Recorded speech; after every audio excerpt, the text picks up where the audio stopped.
और आगे बढ़ेंगे। हरियाणा राज्यसभा चुनाव में पेंच फंसा है। दरअसल अब तक राज्यसभा चुनाव की काउंटिंग शुरू नहीं हुई है। निर्दलीय प्रत्याशी कार्तिकेय शर्मा ने चुनाव आयोग से शिकायत की है। कांग्रेस विधायक किरण चौधरी बीवी बत्रा का वोट रद्द करने की मांग की जा रही है। दिल्ली में बीजेपी के बड़े नेता चुनाव आयोग से शिकायत करने पहुंचे। दोनों वोट को रद्द करने की मांग बीजेपी ने की है।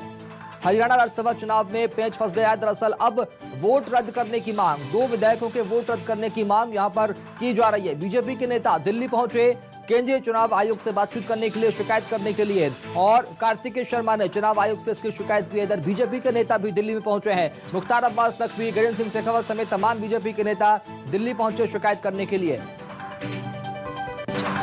चलेंगे चंडीगढ़, बात करेंगे सहयोगी अभिषेक से। अभिषेक, राज्यसभा चुनाव को लेकर हरियाणा में पेंच, क्या कुछ तस्वीर अब तक?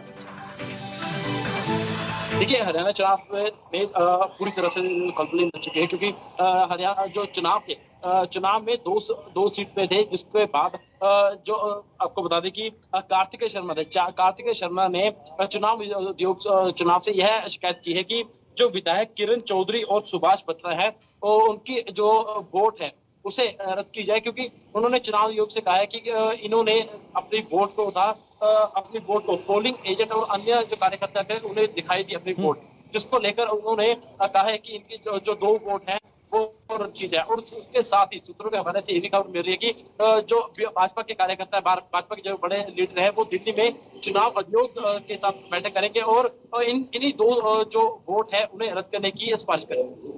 अभिषेक, जो रिटर्निंग ऑफिसर मौके पर मौजूद हैं, उन्हें इस बात की जानकारी दी गई थी, उनका क्या कुछ कहना इस पूरे मामले को लेकर? चूंकि एक पत्र भी अजय माकन ने लिखा है। देखिए, जो पत्र लिखा गया अजय माकन की तरफ से, देखिए जो हरियाणा में जो राज्यसभा के चुनाव, दो सीट के चुनाव थे, जैसे ही तीसरे जो प्रत्याशी है कार्तिकेय शर्मा जैसे ही इस चुनाव में आते हैं, इसके कारण, दोनों चीजों के कारण ही जो खलबली मच जाती है कांग्रेस में। और लेकिन उसके बाद जैसे पत्र लिखे जाता है, लेकिन कार्तिकेय शर्मा की तरफ से साफ तौर पर यह बात कही गई है कि इन दो सीटों को जल्द से जल्द रद्द किया जाए, क्योंकि अभी तक देखिए मतदान हो चुका है, लेकिन मतगणना जो है अभी शुरू नहीं हो पाई है, और इसको लेकर लगातार सियासी समीकरण जो है वो शुरू हो चुका है। अभिषेक, क्या कोई नोटिस, कोई सूचना चुनाव आयोग की ओर से कि आखिर कब काउंटिंग शुरू हो जाएगी, कब हो पाएगी?